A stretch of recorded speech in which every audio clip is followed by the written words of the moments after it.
On screen, Tim Allen is the most likable guy in America, but there has always been more to that story than meets the eye. Over the years, there have been whispers that he is tense and acts badly. Finally, at age 71, Tim Allen says what many people have long thought about a co-star with whom he didn't always agree. It wasn't just arguments about work, he hated her very much. He said, "I couldn't stand her." This story, that had been kept quiet for a long time, just came crashing back into the light, and this time it came straight from him, Mr. Family Friendly or not. The American people loved having Tim Allen in their living rooms for decades. He hunched and slung his tool belt over his shoulder. He always had a hammer in his hand, which made things worse but also better. In Home Improvement, he played Tim the Toolman Taylor. The show made him a star in primetime in the 1990s. It wasn't just a hit, the show became a part of culture. It was watched by whole families, it was safe, funny and heartfelt. At the heart of it all was Tim Allen, making funny jokes about power tools and being a man while looking like he had no idea what he was talking about. That was just the start though. As Tim Allen was rising to fame on TV, he also made his way into movies, wearing a big red suit. In 1994, the Santa Claus made him a Christmas symbol. He was no longer just TV's dad. He was now Santa Claus. It was such a hit that it started a series, with 2 more movies coming out in 2002 and 2006. Santa Claus gave his famous voice to Buzz Lightyear in Pixar's Toy Story, the same year that the movie came out. Someone new fell in love with him because of his voice. It had a rough but soft tone that could make you laugh and cry at the same time. Allen's Buzz was loyal, intense, and sometimes silly, which made it a great fit. The next thing you knew, Tim Allen wasn't just popular, he was a family-friendly empire. He watched everything, from sitcoms to movies to animated classics and holiday favorites. Even when he wasn't acting, he seemed to fit the brand. Tim Allen has had a rough past, including being convicted of drug trafficking in the 1970s, but he has been able to remake himself. He was known as a dad who didn't mess around and got things done. Tough, not sorry, and strangely reassuring, type of person who says what's on their mind and trusts others to handle it. That's even when people were laughing, watching old shows or watching new ones, there were other stories going on behind the scenes in whispers, murmurs, and quiet conversations on sound stages. Over the years, people who worked behind the scenes slowly began to tell a different story. The public only saw the friendliness and humor. Someone made some rude comments. There were times when the rough charm went a little too far. Others didn't think it was so funny because they thought Tim was just being old-fashioned. Still, the story went that Tim Allen was the guy you could trust with your kids, your living room, and your holiday movie night. But every celebrity has a dark side. There was also someone who had been quiet for a long time who finally cracked. Not a tabloid rumor, and not a person who didn't want to be named. This time it was someone who was on set with Tim Allen. And what she talked about? Let's just say that the family-friendly faces began to fall apart when she spoke up. No matter how well known or liked a person is, every legend has a few cracks below the surface. The cracks were already beginning to show through all the laughing and history, tears beneath the fame. Let us go back to the end of the 1997. One of the most popular TV shows was Home Improvement. A lot of people watched every week as Taylor, who plays Tim the Toolman, made mistakes with parenting, marriage, and power tools. People in the crowd laughed, but things weren't quite as happy backstage. Patricia Richardson, who played Tim's wife Jill Taylor on the show, was a big part of why it worked. In Tim's crazy world, she brought heart, wit, and order. We loved her for 8 seasons, but she was done. She didn't want to move on, she did it for the money. Tim Allen was offered $2 million per show to come back for a 9th season. Patricia, it's only $1.5 million. She was offered half of the show after 8 years of running it with him. She said it was a rip-off of Disney for what it was. That was it, she said no.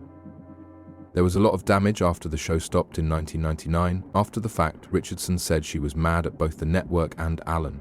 He was ready to go after the money. The only person who said no was her.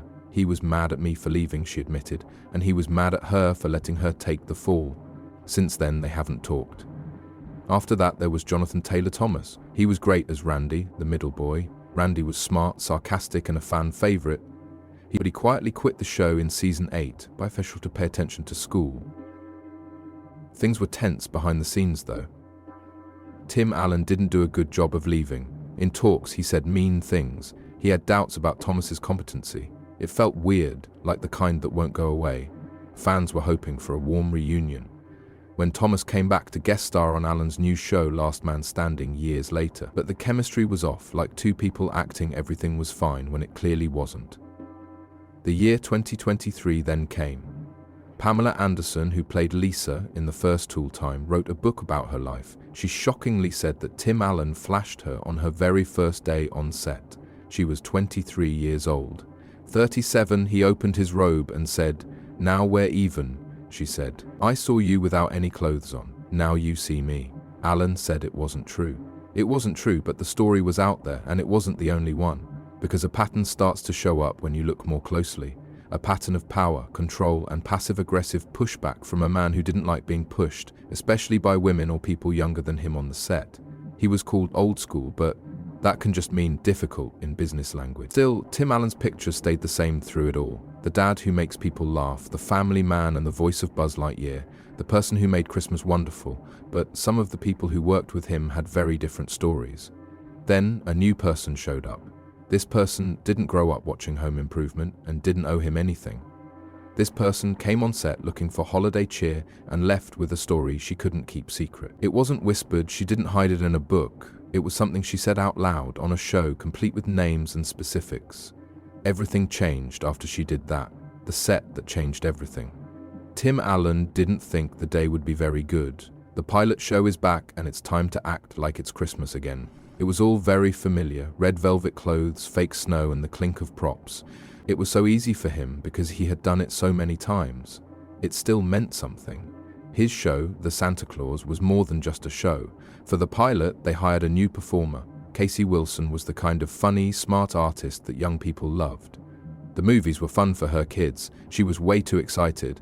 Tim had seen people with that much excitement walk onto set like it was a party before. It wasn't a party though, since the set had so many moving parts. There was a war. It mattered every second. It was important that every beat hit. It wasn't magic for comedy. It was a study. He knew right away that something wasn't right. The group was quiet and tense as they watched him. He was used to it. He was always closely watched by many people. He was in charge of the show, the outfit and the mood. One slip up and the whole vibe fell apart. Disney relied on him to be the guy that people would remember. The scene with the chimney was being filmed. He had done it many times before, but this one felt different. Casey walked in hot, throwing props and making up responses on the spot, not following the script's pace to the letter. Yes, it was meant to look like a mess, but confusion is not the same as disorder. It moves at a certain speed. You can't just walk right over the funny parts and expect people to laugh. He did one take and then two. Even though she wasn't trying to be rude or hurtful, she kept talking over his lines. It threw off the time and the scene. He leaned over to talk to the producer. Tell her to behave herself and stay out of my way. It wasn't about pride, it was about control, but control in a funny way. The magic wouldn't happen if the lines didn't hit. There was only so much weight that the Santa suit could hold. The producer seemed shaky. That made Tim mad. It drove him crazy that everyone around him always looked like they were ready for him to go off, like he was a time bomb. He watched as Casey got the message. She smiled and nodded, but didn't say much. She just went back to where she was. The scene played again. This time, she moved more slowly and carefully, as if she was scared to breathe. Tim also felt it. It felt like there were hostages being held, just like Christmas morning. They made it through, though. Tim was ready to leave when the scene was over. He was bored and his back hurt. His beard itched too. He said they were leaving more out of habit than because they were mad. He took off the Santa coat and threw it on the chair or the floor. He didn't think about it, he just went. Don't say goodbye or make small talk. He was now that way, quick, focused, and done. He didn't look back, but after a few weeks, people began to talk about her. Crew members talked among themselves between takes, and one of them talked about a woman who said that Tim Allen had been very rude to her. It was the worst time she'd ever had with a co-star when they were on set together. Even the people in charge of the show looked at him with a new kind of mistrust, as if they were thinking about letting him go to keep from turning off more guests. Tim didn't say anything. He knew right away that Casey Wilson had said those words. He didn't defend himself or make a comment though. What could he say? Not completely wrong, but close. It was also bad for him to work with her. He didn't like how she moved through the scene, did not like her rhythm or the way she changed the pattern without realizing it. He really couldn't stand her. People thought he was a monster, but he wasn't Santa either. Like always, he kept going while he waited for the reports to go away on their own. Casey did the right thing by not making her claims stronger. She also went on with her life and work, and it seemed like she had forgotten everything about the bad time she had on set with Tim Allen. However, they wouldn't stay quiet for long. One day she would drop another news that would finally make them face each other. Casey Wilson breaks her silence. Casey Wilson has always been honest about her experiences in the entertainment business. She is known for her parts in Happy Endings and on Saturday Night Live, but her latest comments about working with Tim Allen on The Santa Clauses, a Disney Plus show, have gotten a lot of attention. Wilson talked about her time on the set of The Santa Clauses in a December 2023 episode of her show Bitch Sesh. She called it the truly single worst experience I've ever had with a co-star ever. Wilson said she agreed to play the part in the pilot episode because her kids loved the original movies and a close friend was producing the show. She played Sarah as an adult, a figure that Scott Calvin and Tim Allen met in the first movie. Wilson's character thinks Santa is an intruder in a key scene and responds by yelling and throwing things at him. Casey was left confused and embarrassed when she allegedly went up to the nearby producer after one take to complain about her comedic timing. Wilson said that everyone on the set seemed to be on edge around Allen, which made the environment tough. She said that the crew looked like they were going crazy. They also said Allen never looked at them or talked, which made the atmosphere so fucking rude and awkward. Later, a crew member told Wilson, "You're seeing him on a good day," which suggested that Allen's behavior wasn't one-off and was instead part of a larger trend. Wilson initially chose to stay quiet, even though it made her feel bad. She did this because she was loyal to the producer and her kids loved the series. But when she shared her story on Bitch Sesh, the public's response grew, leading to conversations about how to behave on set and how to be professional in the entertainment business. Wilson's honest account has made people's views on Tim Allen more complicated by showing how his family-friendly on-screen image is different from the way he acts off-screen. Tim Allen, on the other hand, had never talked about the time they spent together on set. A lot of people thought he just wanted to leave sleeping dogs alone. Fans were asking why the dog wasn't defending himself against Wilson's claim now that it was clear he was awake. It looked like things were calm again, but then Tim Allen spoke up. The version by Allen. When it comes to Hollywood, where rumors are often turned into news stories, the drama between Tim Allen and Casey Wilson is one of the most interesting ones going on right now. Their early tensions, which had been talked about in whispers in the industry, came to the forefront, making both fans and critics demand explanation. During a radio interview in 2023, the story hit its peak points. Tim Allen, who is now 71 years old, was the center of attention during the talk. As if she were both interested and joking, the host asked the question that many people had been thinking about for a long time. "Have you ever had co-stars who were mean?" Allen answered with a smirk that could be heard across the radio. He was so old-school Hollywood. "Some people can't handle the pace," he said, his voice heavy with years of experience in the business. "Not a fan of coddling, I'm old school," what was said. Even though it seemed harmless, it caused a stir in the entertainment industry. Allen's attitude was shown in that moment. In Allen's world, the set is a battlefield and only the strong survive. Allen wasn't done though. He leaned in and said, "Comedies are like wars. Not everyone lives. Some of my co-stars were not going to make it. Did I really dislike some of them?" He took a moment to let the tension grow. "Yes," he finally said it. "I really disliked one of them. I couldn't stand her. She almost got me fired." He wouldn't say who it was, but most people thought he was talking about Casey Wilson and what happened after their fight. He had been watched by network bosses for weeks, trying to decide whether to keep him or not based on how he behaved on set. He was the show's star. Why is that? The comment of a new person. He would not put up with it and couldn't. He was lucky that no one tried to cut him off from his own show. What this didn't mean, though, was that the atmosphere on set hadn't been even worse than normal. People on the crew were looking at each other and whispering to each other, and Allen could tell that even the guest stars on the next shows were tense around him. The careless thing Casey Wilson said about him made him look unstable and unprofessional, even though he thought she was the one who messed up the scene. After that, she talked badly about him on her show. After all this time of spreading poison, "Yes," he said again. The fact that she had hurt his reputation made him hate her even more. After he spoke, Allen's words were heard over and over again, but Casey Wilson responded with a clap. The star didn't take these kinds of hints lying down. Wilson replied, "War," taking the image head-on. It was a show for Chris. It would have been his fault alone if they had fired him. He hated me, period.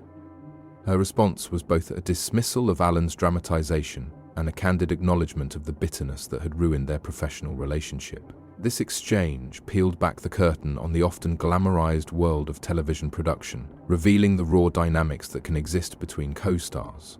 Fans, who had long adored Alan's portrayal of the jolly Santa Claus, found themselves grappling with a complex narrative. The beloved actor was now at the center of a controversy that seemed more fitting for a drama than a festive family series. The public's reaction was a medley of shock, disappointment, and intrigue. Social media platforms became arenas of debate, with supporters rallying behind their respective stars. Some defended Alan's old-school approach, citing the rigorous demands of comedic performance. Others championed Wilson's candor, applauding her for shedding light on the challenges faced by actors navigating hierarchical dynamics on set. Analysts pondered the implications of Alan's remarks, while commentators speculated on the broader conversation about workplace respect and evolving industry standards. The narrative was no longer confined to two actors. It had become a reflection of Hollywood's shifting landscape, the aftermath. Despite the tumultuous experience, Casey Wilson chose to take the high road. In subsequent interviews, she expressed no lingering animosity towards Alan. "I wouldn't work with him again," she admitted. "But I hold no grudge." Her focus remained steadfast on her passion projects. Wilson continued to delve into independent films, bringing depth and nuance to diverse roles. Her podcast, Bitch Sesh, thrived, offering listeners her signature blend of humor and unfiltered commentary. Fans admired her resilience and commitment to her craft, applauding her ability to navigate Hollywood's choppy waters with grace. For Tim Allen, the aftermath was a mixed bag. While The Santa Clauses was not renewed for a third season, Allen didn't remain idle. He channeled his energy into a new venture, shifting gears. This ABC sitcom showcased Allen as Matt, a stubborn widower and owner of a classic car restoration shop. The narrative took a turn when Matt's estranged daughter, played by Kat Dennings, moved in with her children. The show resonated with audiences, especially those who appreciated Allen's return to a character reminiscent of his earlier roles. Critics noted that while the series tread familiar ground, it delivered the comfort and laughs that fans had come to expect from Allen's sitcoms. The controversy surrounding Allen led to a divide among his fan base. Some steadfastly defended him, labeling him a comedic genius whose old-school approach to comedy was both refreshing and necessary. They argued that the industry's evolving sensitivities shouldn't overshadow the contributions of seasoned actors like Allen. On the flip side, critics branded him as out of touch, suggesting that his methods were relics of a bygone era, incompatible with the current push for inclusivity and respect on set. Debates raged on social media platforms, with each camp passionately presenting their viewpoints. Behind closed doors, Hollywood insiders weren't entirely surprised by the unfolding drama. Whispers circulated, "Tim is who he's always been, we just didn't talk about it." This sentiment hinted at a long-standing awareness of Allen's on-set demeanor, suggesting that such behavior had been tolerated, perhaps even overlooked due to his star power and box office draw. The incident with Wilson seemed to crack open the facade, prompting broader discussions about accountability and the culture of silence that often pervades the industry. Because in Hollywood, the credits may roll, but the consequences don't fade so easily. And now, fans are left to decide, was it just old-school tough love, or something far more telling? Let us know in the comments below. Thank you for watching, and see you in the next video.